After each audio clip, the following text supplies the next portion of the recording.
Good morning dear student, my name is Aman and I am going to teach 6th standard chapter number 5 and chapter name is River Valley Civilization, Chinese Civilization and part History.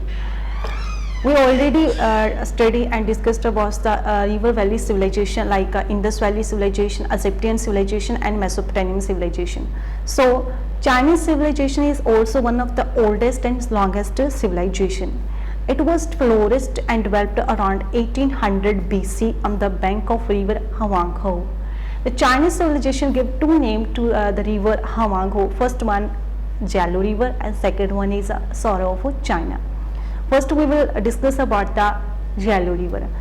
China is called river Huanghe as a yellow river because river Huanghe brought a silt, rich soil and provide abundant water for irrigation and also helps in transport and communication. But on the negative side, they called river Huanghe as a sorrow of China because whenever river Huanghe changes its course, then it causes destructions. So that is why they called a river Huanghe as a sorrow of China. So they built embankments and bridges over the river to control the floods. So next one is the Chinese dynasty.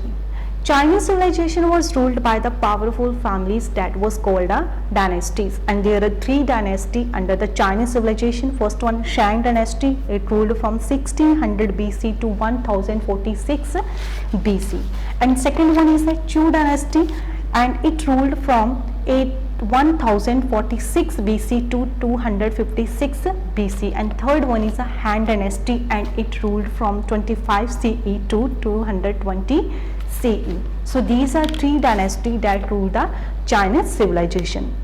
And the next one is a society. Under the Chinese civilization, what kind of society they followed? So under the society, king was more powerful. He was at the top. He has all the powers. And in the next category, they were noblemen. And noblemen help the king in the battlefield and also provide a help in the field of administration, economy and in other field. Then the next category belong to the merchant, farmers, worker and slaves. And the women work within the houses.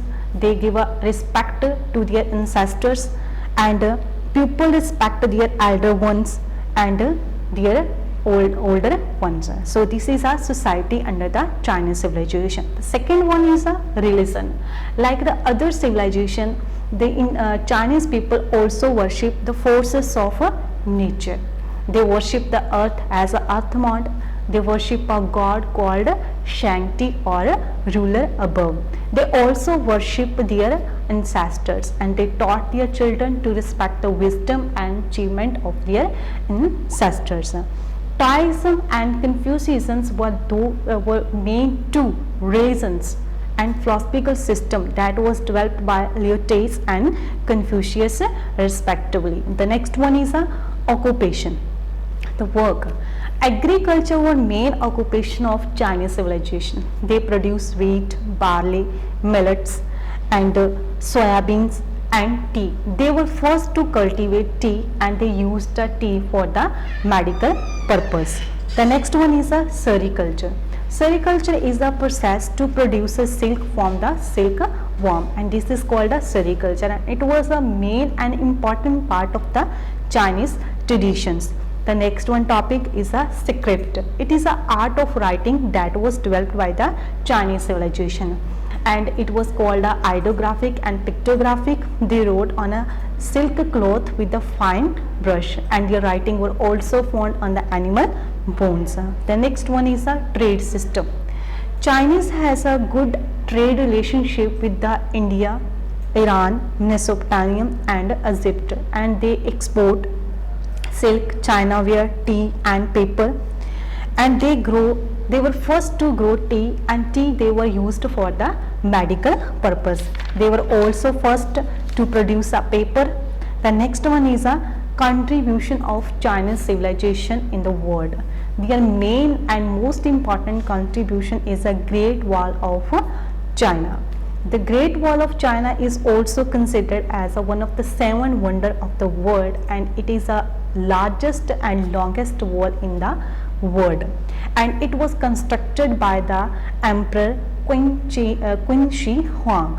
It was constructed by Chinese Emperor Qin Shi Huang, and its total length is 21,196. Its length is its height is 8 kilometer and width is 7 kilometer, and there are 16,000 towers, and each tower has shoulders to keep a watch over the enemies outside the country.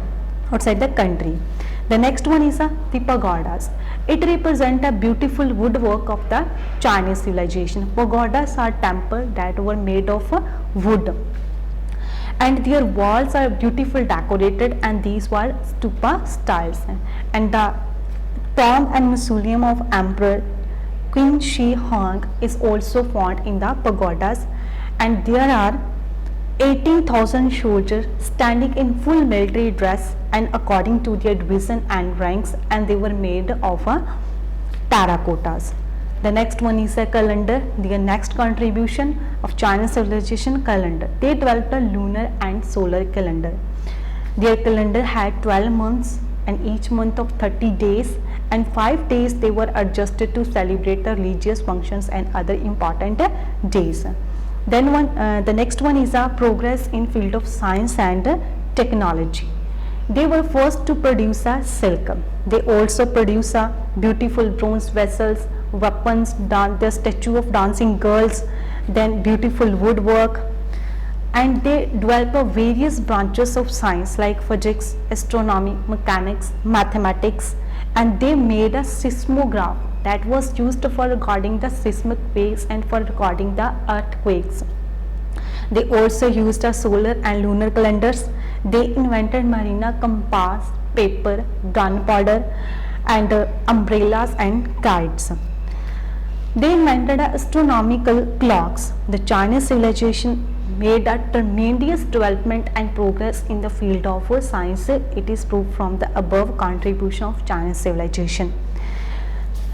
The last one topic is the decline of Chinese civilization. Chinese civilization firstly was ruled by the Shang dynasty, but after that Shang dynasty was overthrown by the Zhou dynasty, and it became a major cause of the decline of Chinese civilization. Then second one cause of the Chinese for the decline of the Chinese civilization, we can say that whenever river Huanghe during the day of floods changes its course, it causes a destruction, and it also became a major cause for the decline of Chinese civilization. So in this chapter we have discussed about the Chinese civilization, their extent, origin, dynasty, society, religion, occupation, trade, their contribution in the field of science and technologies. Thanks and have a nice day.